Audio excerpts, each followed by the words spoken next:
Hi there! Today we're going to be reviewing for you The Amazing Spider-Man, which we saw in theaters today. We were hoping to review the 3D version for you, but the theater screwed up and already changed their times in the last 2 days, so we had to watch the 2D version. I'll start off telling you what I think, and then we'll hear from you. When I first heard of this movie, I was like, man, this movie is such a waste. Why are they even doing this? And then I saw the previews, and I was kind of like, well, yeah, maybe this will be pretty good. So we finally went and saw it today, and first of all, the first hour is like almost an exact copy of the first movie. There's a few little details that change, but you're basically watching the same thing as the Spider-Man one with Tobey Maguire, and it feels like such a waste of time. It's boring because you've already seen it, and I think that's what makes it hardest to judge this movie, is because it's so soon. It's way too soon to already start over on the Spider-Man series. You know, I can't remember what year the first one came out, but it hasn't been that long, and I think that's the major problem. The story was okay. But it begins, like I said, with how Spider-Man began. And it is different in this movie, I think, because it's based on a different Spider-Man comic book series. But the visual effects were amazing in this movie. I really liked the villain. I thought the villain was really good. And I honestly, I kind of miss Tobey Maguire already. What did you think? Yeah, the movie was really slow. I'm not a fan of... You have a series of movies that you've done. You've made 3 movies, and then the 4th one you start all over again, and with different characters. And I really don't think that movie should have been made. As far as the CG in it is good. The action is good. The best parts of the movie is what you see on the trailers. If they would have just put the movie out with the trailers and said at the end, okay, I could see it, but I wasn't a fan of it. Okay. I don't have much to say about it.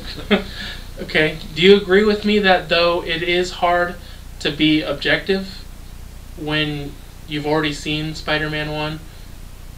Spider-Man 1, 2, and 3. Okay. They had an established... But it's hard to say how good this movie is when it's already been made, basically. Right. Now, if you was a first-timer and had never seen a Spider-Man before... Then you would think this was a much better movie than right, you would enjoy it more. Like what they did with the Batman, when they had put the Dark Knight series, Well, they continued on with that. You know what I'm saying? And most likely there's going to be a sequel to this movie also. But all the Batman movies have been totally different. There haven't been any that are retelling the same stuff again. Right. This movie, literally, I'm not even joking, the first hour, you see almost everything you see in the first half of Spider-Man 1. Right. It takes off from the very beginning on how he becomes Spider-Man, and we've already established all that, so I don't know why it's being redone all over again. Well, because they did change the details a little bit. Right. There are some differences. We're not saying it's the exact same, because the story is different. It's not the exact same story. And I don't think the movie was worth all the hype, that it received about it. No, definitely not. I think this is really just an example of Hollywood being greedy. It's too soon. I mean, obviously everybody knows that they're obsessed with remakes, but can you really remake a movie 10 years after the original? I mean, what's the point? And we saw this movie, 2 days after opening day? And we went to the matinee, and there was maybe 15 people in there. That was it. And this is the day after 4th of July, so, I was thinking there was going to be a bigger crowd in there, and it was like 15 people. Okay, so I'd like to make one last point before we wrap this up. Now, pretend this wasn't called The Amazing Spider-Man. Pretend this was called Spider-Man 4. Even if they changed all the actors, because pretend nobody wanted to be in it. I know Tobey Maguire didn't want to do it, but just pretend nobody else wanted to do it.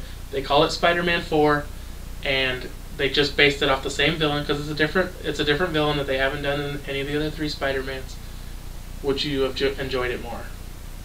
No, because if it would have been Spider-Man 4, we wouldn't have been started off at the story again. No, but I'm saying if they didn't do all that. If they didn't do all that and just continued going like it was another movie just with different actors. Right, they would have probably had to have another villain in there. It probably would have been better. I know Tobey Maguire, you know, he's a lot older now than when he first did it, so he couldn't be passing off as being a kid still. So, you know, it was time for another actor to be playing Spider-Man. Okay. I think that's fine. If they wanted to do a new actor, you know, that's fine. I just think it should have been called Spider-Man 4, and I think I'd have been a lot happier with the movie. Yeah, probably so. Also, I forgot one last thing. Make sure if you do go see this that you stay through the credits. There is an additional scene at the end. Everyone walked out of the theater at ours. I think we and 2 other people got to see it, so make sure you stick around and watch that. It definitely hints at a sequel, like they seem to be doing on every single movie now. And thanks for watching. If you enjoyed this review, go ahead and give it a thumbs up.